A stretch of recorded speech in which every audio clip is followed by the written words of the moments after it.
Republicans in Congress are considering doing some massive cuts to the SNAP program in order to pay for their tax cuts for the rich, of course. Currently, the federal government fully pays for the $100 billion annual cost of benefits under the Supplemental Nutrition Assistance Program, which states, states, of course, will certify eligibility, and they actually do cover about half of the administrative costs of that program. But again, it's generally fully funded, the actual benefits by the federal government. Now, that could change. Okay. Under the new Republican proposal, the federal government would actually begin to shift the cost of the program itself, the benefits itself, to the states, starting at around 10 to 15% at first, but possibly going even higher. Now you think, well, only 10 to 50%, right? The states could handle this, right? No, actually, the states would not be able to handle this. Kind of the problem. You see, a lot of these states would end up having to tighten the eligibility rules here even further to try to avoid having to pick up the tab.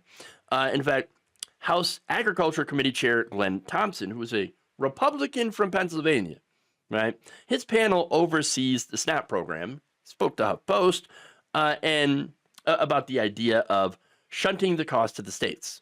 Okay. And he says, look, this is under serious consideration. It will cause problems, he said. He said, quote, that's pretty difficult to do because most states have balanced budget amendments. Remember, this is something that Republicans continue to push, not just at the state level, but on a national level, right? And those balanced budget amendments, they sound good in theory, right? Oh, yes, we must have a balanced budget. We must not spend more than we take in. It's just like a household. Except that it's not, literally, it's not a household. Government's not a business.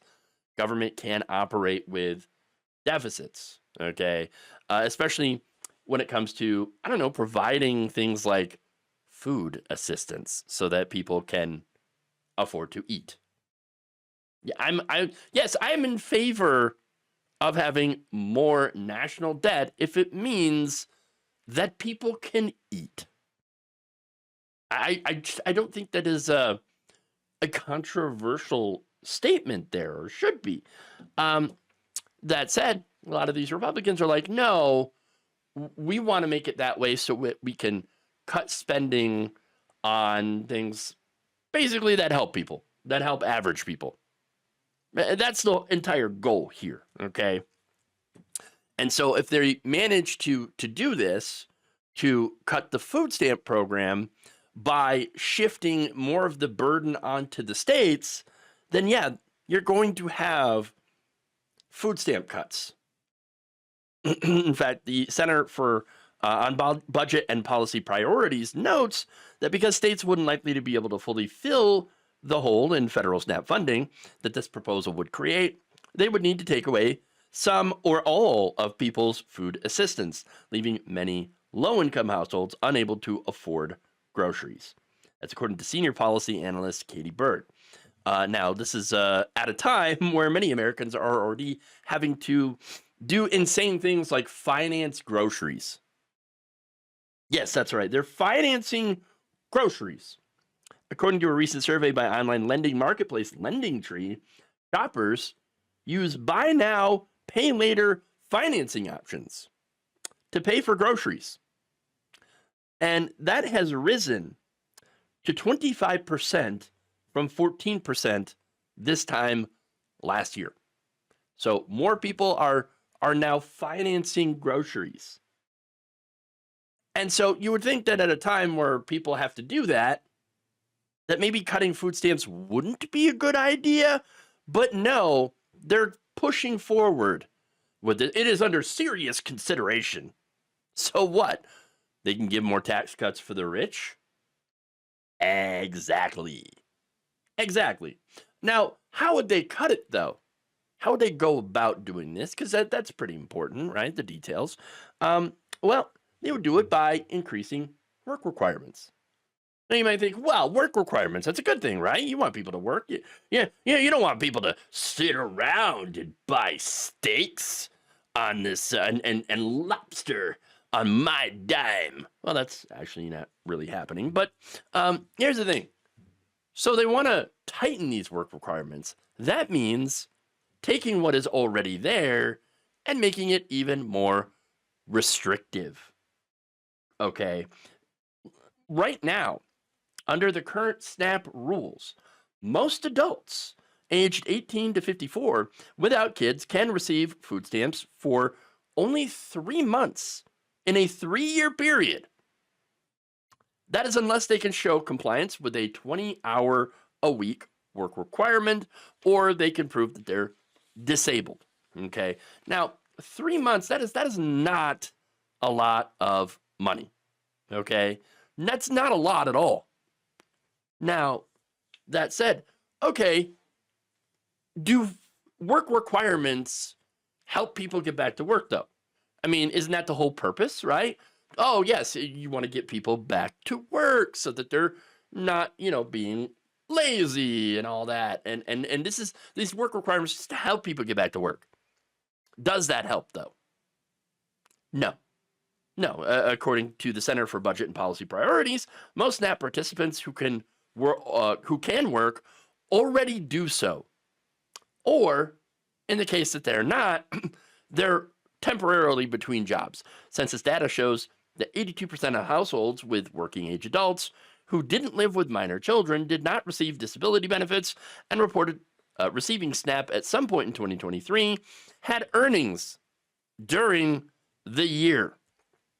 Work rates among SNAP households with working age non-disabled adults and children are typically higher. 92% of such households had earnings at some point during 2023. So basically they already work and are supplementing their already super low wages with SNAP. Now, look, if you want to point out that that is a subsidy to giant corporations like Walmart that certainly could afford to pay people more but don't, yeah, that's fair. You can absolutely point that out. I think that's absolutely ridiculous. You should actually be forced to pay people more money, enough money to not have to use benefits if they're working. Okay? There's no reason that working people should get paid so little that they cannot afford to buy food. Okay? That's one of the problems. Now, they already work, okay? Or they get SNAP while being temporarily unemployed, because that does happen. You do have layoffs and you have job churn and you have all that. But my whole point here is to point out that people who get food stamps are not living high on the hog. They're not being lazy. They're living on just over $6 a day on average. Your morning coffee probably costs more than that if you are one of the members of the middle class, or if you're a Republican politician. Okay.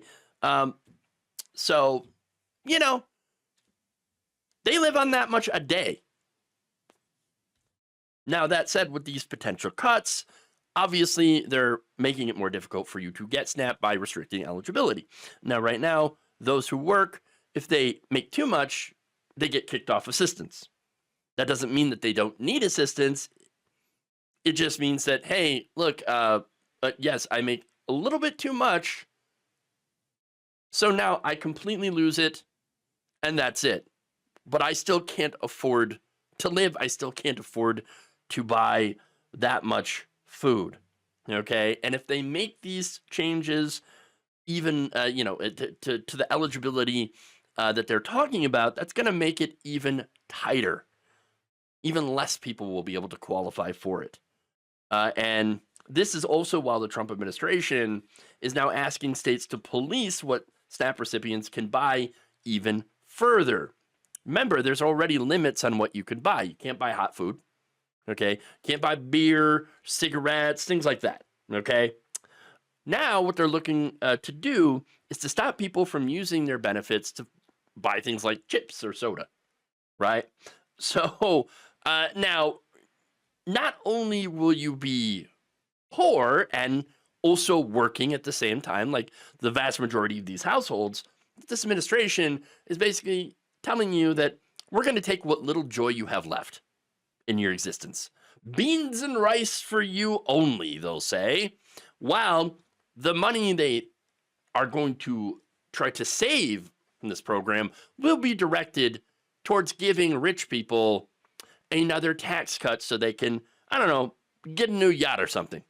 Thank you for watching. If you enjoyed this video, please like, share, subscribe with the bell icon in order to get notified whenever a new video is released. And if you want to support independent, progressive media through this difficult time where it seems like everybody is shutting down, you can become a member on our YouTube page, you can become a subscriber on Facebook, or you can go to my Patreon. It's patreon.com/Jeff Waldorf. Thank you.